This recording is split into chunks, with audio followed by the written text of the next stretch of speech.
Hi, I'm Joe M. Turner, and PenguinMagic.com has asked me to share with you some ideas about memorized deck magic, particularly how to memorize a deck of cards.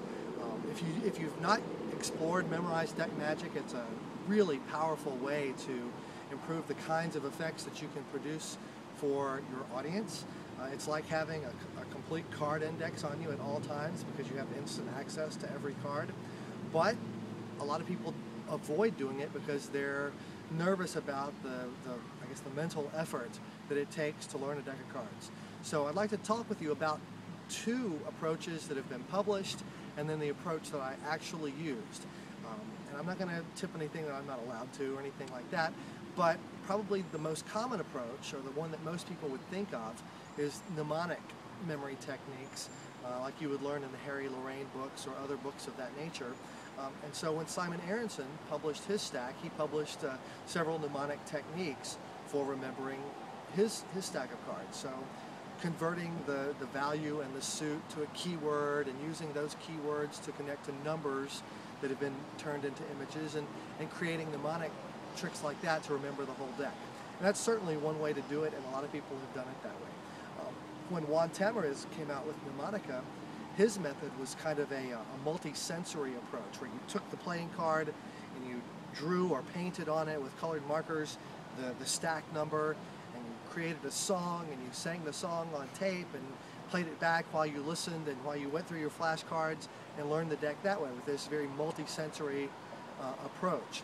And you know, that's cool too. I tried that and learned some of the cards that way, but it was just, for me, it made me feel a little odd at times, and I'm not quite the artist and the free spirit that Mr. Tamariz is, and so I was like, what am I going to do? What fits me? So here is the technique that I used, and I will give it to you to learn your own stack as you wish. I took the deck of cards, I took the stack, and I printed out a spreadsheet, basically, just a list of all the cards and all the numbers that were in that stack. And I printed it out in groups of 10. So I had columns. I cut it out, and it's a small little thing. I taped it on the dashboard of my car. I didn't do this while I was trying to drive in city traffic or anything like that, but I had a show about 6 hours away. I said, darn it, I'm going to learn this stack. So I taped it to my dashboard, and as I'm out on the freeway with no traffic really, I learned the card at position 1, and the card at position 11, the card at position 2, and the card at position 12. I also learned 21 and 22. And so now I've got just a few cards using the digits 1 and 2. And as I drove and I saw license plates or mile markers or exit markers or things of that nature, I let the environment give me the random numbers that I needed to drill on the numbers that I had. Then I went back to my list, and I learned the things that were at 3, 13, 23, things of that nature. So now when I saw a license plate, it could be 6J2418.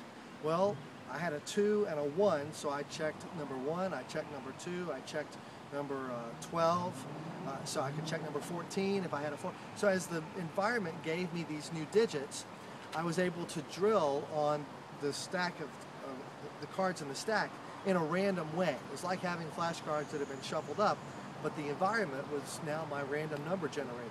And the other thing about this approach is I didn't try to learn the cards in order from stack number 1 to stack number 52. I learned the cards in patches at different places in the stack, and each of those expanded until they covered the whole stack.